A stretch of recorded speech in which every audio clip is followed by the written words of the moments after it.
Pessoal, vamos dar sequência? Só ajeitar a câmera aqui. Pronto. Vamos lá, acumulação de execuções. Outro tópico da aula de hoje. É possível se acumular duas ações de execuções, sim ou não? Sim, né? Pode-se acumular duas ações de execução. No entanto, é preciso que a gente tenha, né, quatro requisitos: identidade de credor, identidade de devedor. Como assim? Mesmo credor, mesmo devedor, juízo competente, sendo o mesmo para todas as execuções, bem como a forma do processo. Então, pode acumular? Pode. Se eu tiver dois cheques da mesma pessoa com obrigações de pagar, posso? Posso. Posso executar os dois cheques juntos. Se eu tiver um contrato e um cheque, posso? Posso. Né? Se o juiz for competente, né? Se o local de execução for o mesmo, né? A forma do processo é a mesma, né? Ambos são ação de execução de pagar, né? Agora, se for uma ação de obrigação de pagar, outra ação de obrigação de entregar coisa, não pode, tá? Quando a gente fala de mesma forma, é essa. Então, é possível sim, preciso que vocês memorizem isso.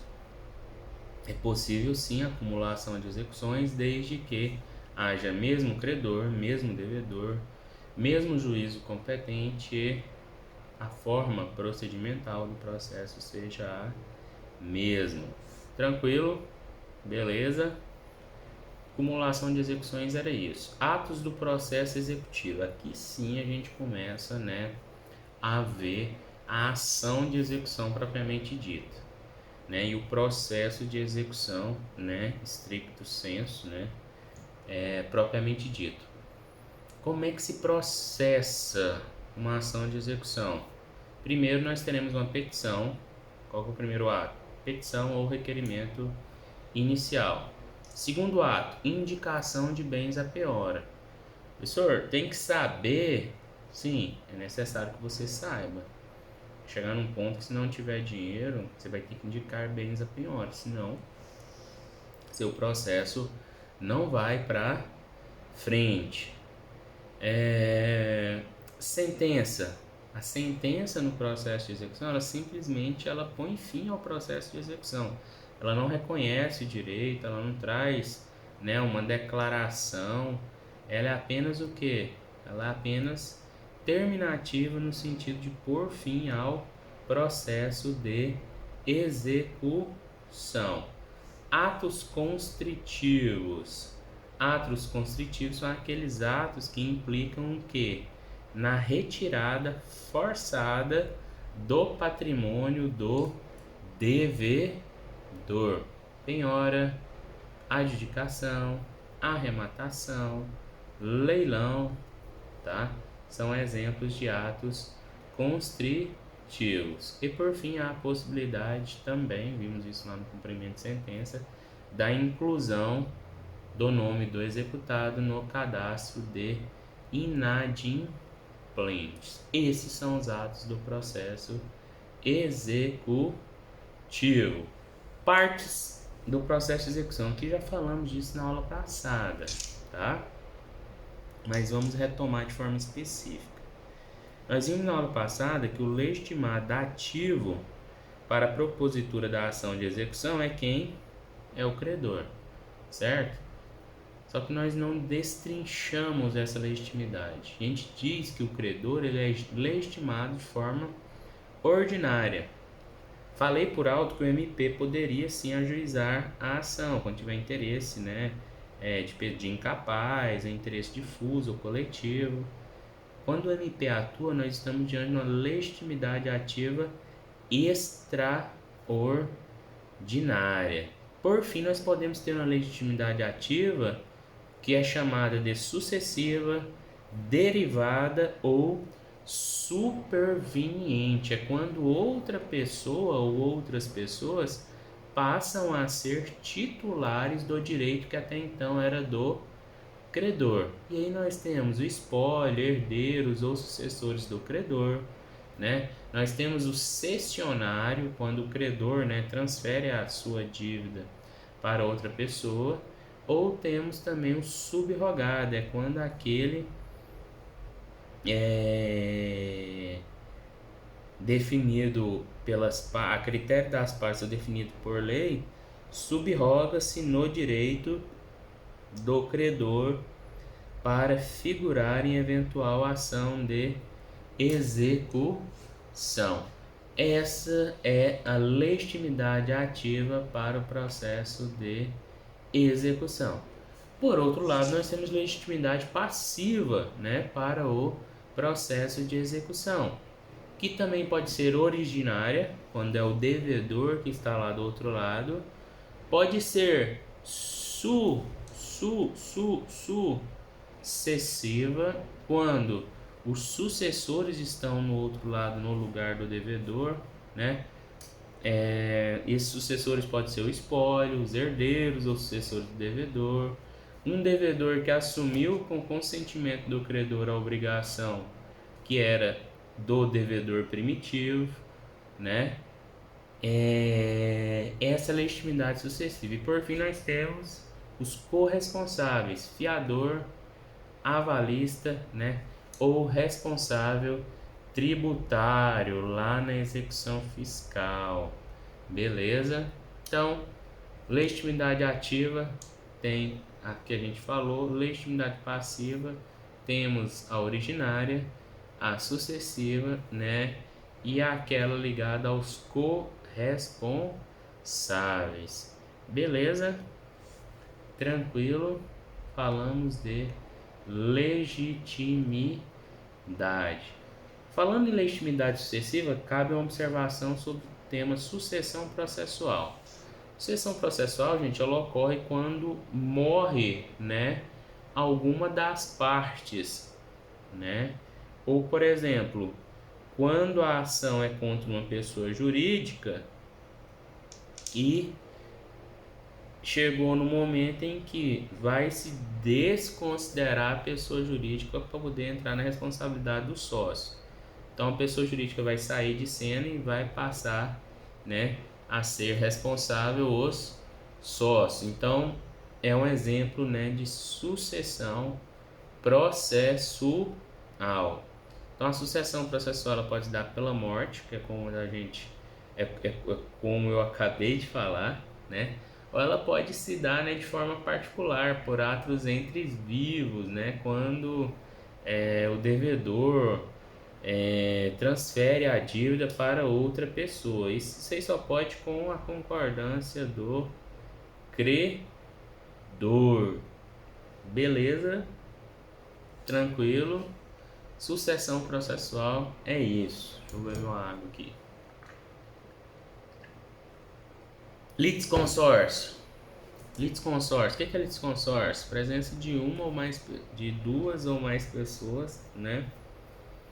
No polo, em um dos polos do processo, certo? Na execução, o litisconsórcio é facultativo, ele não tem, né,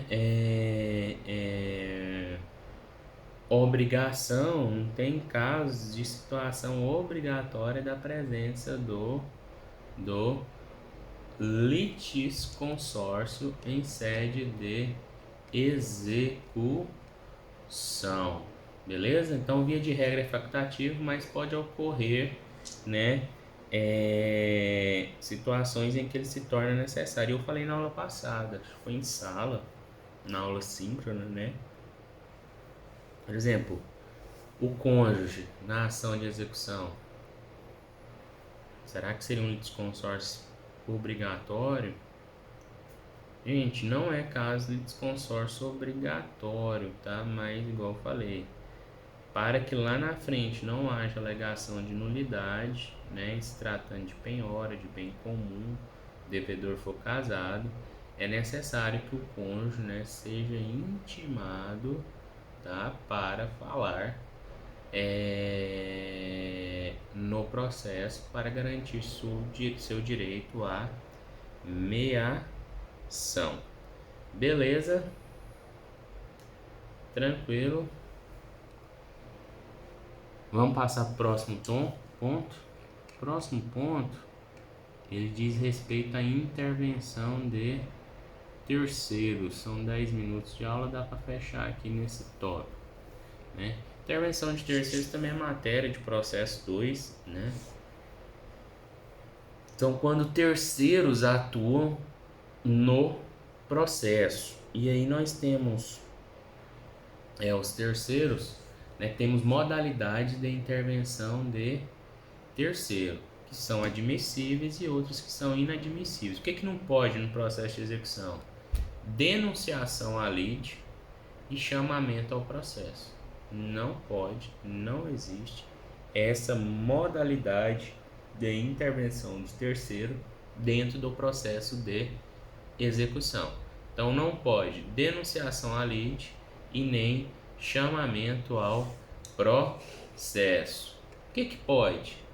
Há, né, divergência doutrinária no sentido da possibilidade da assistência, né, bem como é possível a desconsideração da personalidade jurídica. Vamos falar dos dois? A assistência é que a assistência, gente, ela se dá quando alguém auxilia uma das partes para obter, né, algo favorável num determinado processo, né? Assistente dando aquela força, né? A corrente que prega pela inadmissibilidade, né, a intervenção do assistente, dá tão somente ela fala, né, a corrente fala que o assistente seria tão somente para auxiliar uma das partes a obtenção de uma sentença favorável. E aqui nós não temos uma sentença no processo de execução, salvo a terminativa, né? Não é favorável a sentença, que ela somente põe fim no processo. Lá no processo de conhecimento pode ser uma sentença favorável ou desfavorável. Então, esses aí pregam que não seria possível são 5 horas e 38 minutos, tá? Tô gravando essa aula no dia 26/9. Essa corrente prega que não é possível só um parênteses aqui, é horrível ficar falando, te vendo aqui e não tá falando em sala de aula. Se fosse sala de aula, eu tava andando, tava mexendo com os outros, mandando os outros acordar, né? Enchendo o saco de alguns, mas que é canseira. Tomara que passe isso logo, porque a gente não tá dando conta, não. Difícil pra vocês, pra gente então nem se fala. Mas vamos lá. Então, essa é a corrente que prega pela inadmissibilidade da assistência no processo de execução. Tem a corrente que prega pela admissibilidade da assistência na execução. Essa que prega pela admissibilidade, né, prega que o assistente ele tem interesse jurídico no fim da demanda, né, a fim de que possa evitar resultado que possa atingir a esfera dos seus direitos. Então teria cabimento, né, com fundamento no artigo 771, parágrafo único, certo? 771, parágrafo único. Então qual que é o entendimento que prevalece, professor? Da possibilidade, né, da assistência no âmbito do processo de execução. E aí o exemplo clássico, né, é do fiador, que tem interesse que o devedor pague a execução, porque senão vai atingir patrimônio dele. Então vamos supor que você aí é fiador do seu tio num determinado contrato. E aí você sabe que seu tio tem um bem lá no estado do Tocantins. E aí o credor não está conseguindo receber do seu tio. E você tem patrimônio livre, desembaraçado pro lado do vento aqui. O que você vai fazer?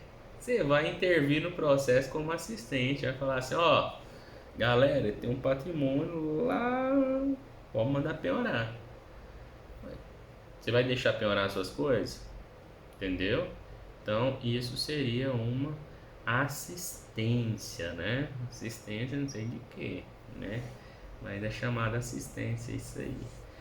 Por fim, um incidente que é cabível, né, e aí a gente vai finalizar a aula com isso aqui, é a desconsideração da personalidade jurídica. Gente, desconsideração da personalidade jurídica. A minha cadeira balança. É um dos institutos mais importantes tratando de ação de execução, né? Ele já existia no Código do Consumidor, né? E foi trazido no Código de Processo Civil 2015 como modalidade de intervenção de terceiros. Por que modalidade? Porque a consequência dele é que terceiros entrem para um processo do qual não era parte. E aí cabe a gente falar um pouquinho do instituto, porque normalmente ocorrem situações em que uma empresa, uma pessoa jurídica demandada e não se encontra patrimônios em nome dessa empresa, né? Princípio da patrimonialidade. E aí o que acontece?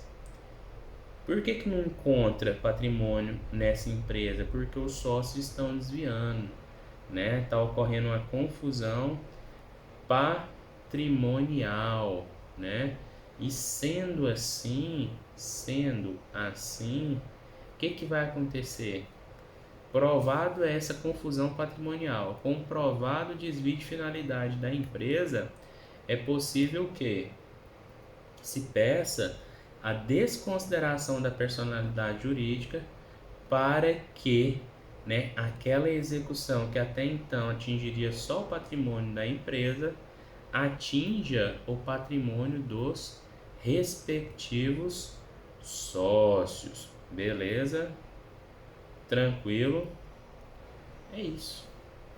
Pessoal, mas eu vou falar de desconsideração da personalidade jurídica inversa. É quando ocorre a mesma coisa, só que de forma inversa.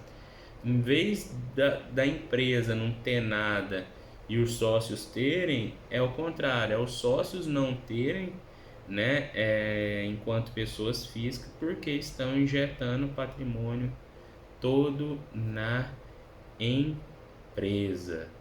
Beleza? Ficamos por aqui, tá? Muito obrigado mais uma vez. Próxima aula a gente volta ainda em teoria geral da execução, né, em responsabilidade patrimonial, tá? Responsabilidade originária, responsabilidade secundária, responsabilidade envolvendo direito de superfície, né? A gente vai ver o que responde, né? Como é que é essa responsabilidade do devedor. Beleza? Muito obrigado, fiquem com Deus, até a próxima. Tchau.